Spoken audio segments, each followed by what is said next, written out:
Libro de Arena, Jorge Luis Borges. Avelino Arredondo, capítulo 12. El hecho aconteció en Montevideo en 1897. Cada sábado, los amigos ocupaban la misma mesa lateral en el Café del Globo, a la manera de los pobres decentes que saben que no pueden mostrar su casa o que rehuyen su ámbito. Eran todos montevideanos. Al principio les había costado amistarse con Arredondo, hombre de tierra adentro, que no se permitía confidencias ni hacía preguntas. Contaba poco más de 20 años, era flaco y moreno, más bien bajo y tal vez algo torpe. La cara habría sido casi anónima si no le hubiera rescatado los ojos, a la vez dormidos y enérgicos. Dependiente de una mercería de la calle de Buenos Aires, estudiaba derecho a ratos perdidos. Cuando los otros condenaban la guerra que asolaba el país y que según era opinión general, el presidente prolongaba por razones indignas. Arredondo se quedaba callado. También se quedaba callado cuando se burlaban de él por tacaño. Poco después de la batalla de Cerros Blancos, Arredondo dijo a los compañeros que no volvería por un tiempo, ya que tenía que irse a Mercedes. La noticia no inquietó a nadie. Alguien le dijo que tuviera cuidado con el gauche de Aparicio Saravia. Arredondo respondió con una sonrisa que no les tenía miedo a los blancos. El otro, que se había afiliado al partido, no dijo. Más le costó decirle adiós a Clara, su novia. Lo hizo casi con las mismas palabras. Le previno que no esperaba cartas porque estaría muy atareado. Clara, que no tenía costumbre de escribir, aceptó el agregado sin protestar. Los dos se querían mucho. Arredondo vivía en las afueras. Lo atendía una parda que llevaba el mismo apellido porque sus mayores habían sido esclavos de la familia en tiempo de Guerra Grande. Era una mujer de toda confianza. Le ordenó que dijera a cualquier persona que lo buscara que él estaba en el campo. Ya había cobrado su último sueldo en la mercería. Se mudó a una pieza del fondo, la que daba al patio de tierra.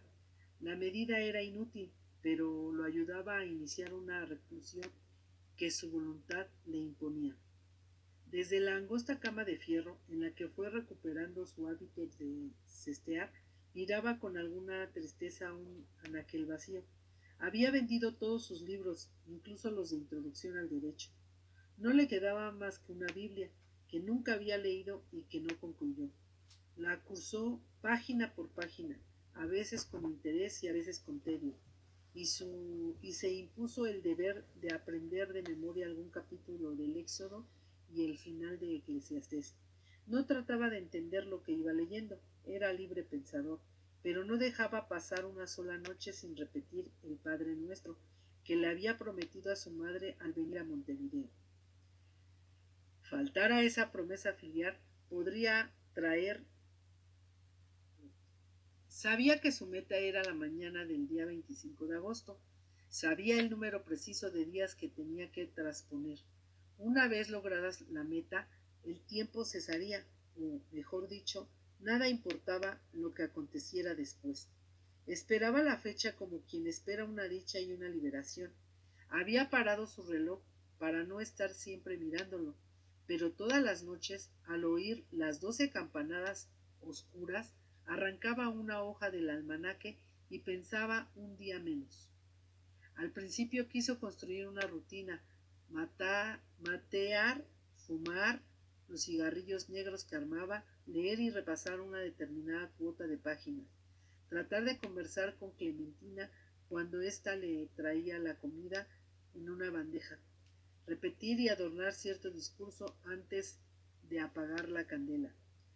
Hablar con Clementina, mujer ya entrada en años, no era muy fácil, porque su memoria había quedado detenida en el campo y en lo cotidiano del campo.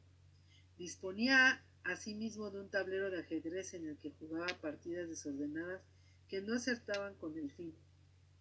Le faltaba una torre que solía sufrir con una bala o con un vintén. Para poblar el tiempo, Arredondo hacía la pieza cada mañana con un trapo y con un escobillón y perseguía las arañas. A la Parda no le gustaba que se rebajara a esos menesteres que eran de su gobierno y que por lo demás él no sabía desempeñar.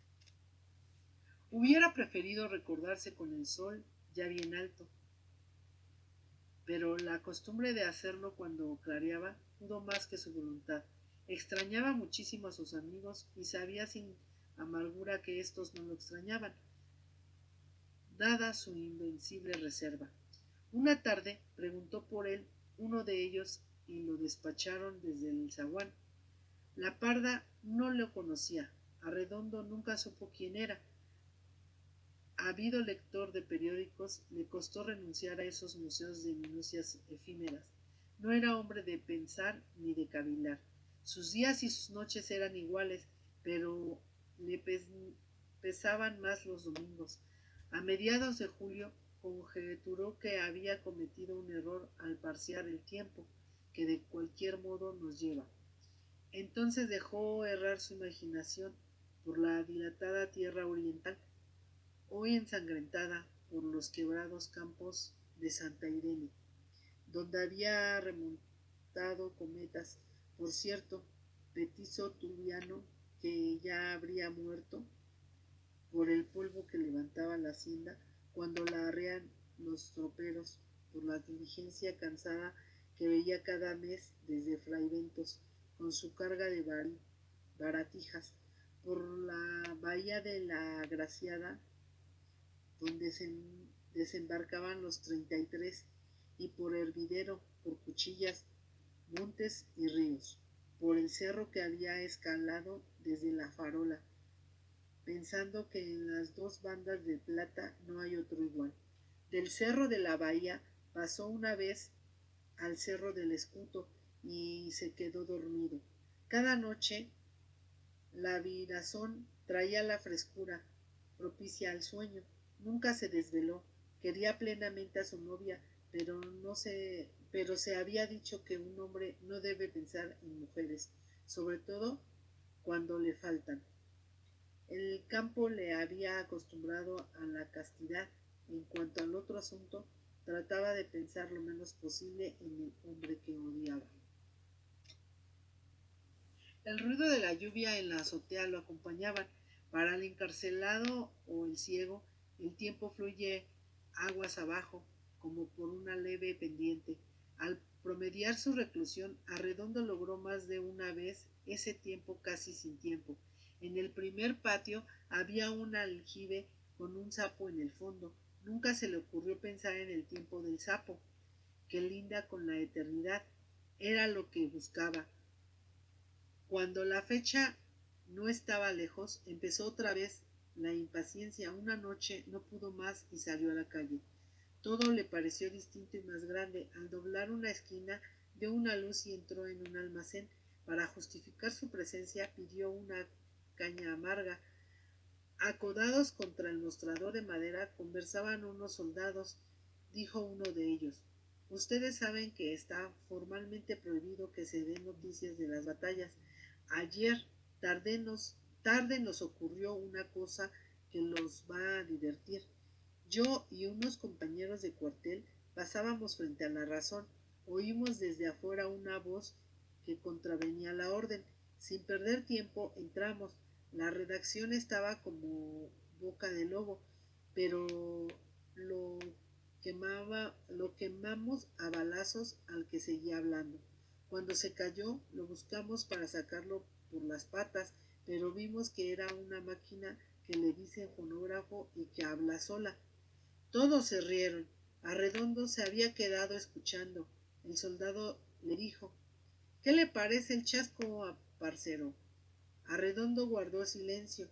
El del uniforme le acercó la cara y le dijo: grita enseguida: ¡viva el presidente de la nación, Juan Iriarte Borda! Arredondo no desobedeció. Entre aplausos burlones ganó la puerta. Ya en la calle lo golpeó una última injuria. El miedo no es sonso ni junta rabia. Se había portado como un cobarde, pero sabía que no lo era. Volvió pausadamente a su casa. El día 25 de agosto, Avelino Arredondo Se recordó a las 9 pasadas. Pensó primero en Clara y solo después en la fecha.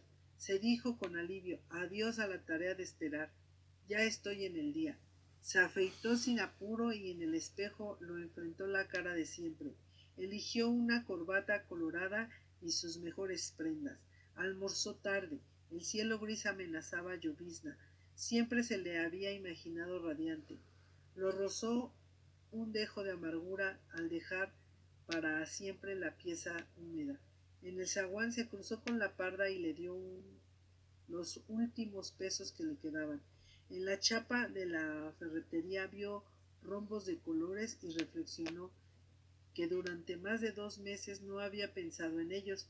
Se encaminó a la calle de Sarandí. Era día feriado y circulaba muy poca gente. No había dado las 3 cuando arribó a la plaza matriz. El té de un ya había concluido. Un grupo de caballeros, de militares y de prelados bajaban por lentas gradas del templo. A primera vista, los sombreros de copa, algunos aún en la mano, los uniformes, los entorchados, las armas y las túnicas podían crear la ilusión de que eran muchos. En realidad, no pasarían de una treintena. Arredondo, que no sentía miedo, sintió una suerte de respeto. Preguntó: ¿cuál era el presidente? Le contestaron: ese que va al lado del arzobispo con la mitra y el báculo. Sacó el revólver e hizo fuego. Iriarte Borda dio unos pasos, cayó de bruces y dijo claramente: estoy muerto. Arredondo se entregó a las autoridades. Después declararía: soy colorado y lo digo con todo orgullo. He dado muerte al presidente, que traicionaba y mancillaba a nuestros partidos. Rompí con los amigos y con la novia para no complicarlos. No miré diarios para que nadie pueda decir que me han incitado. Este acto de justicia me pertenece. Ahora que me juzguen, así habrá ocurrido los hechos. Aunque de un modo más complejo, así puede soñar que ocurrió.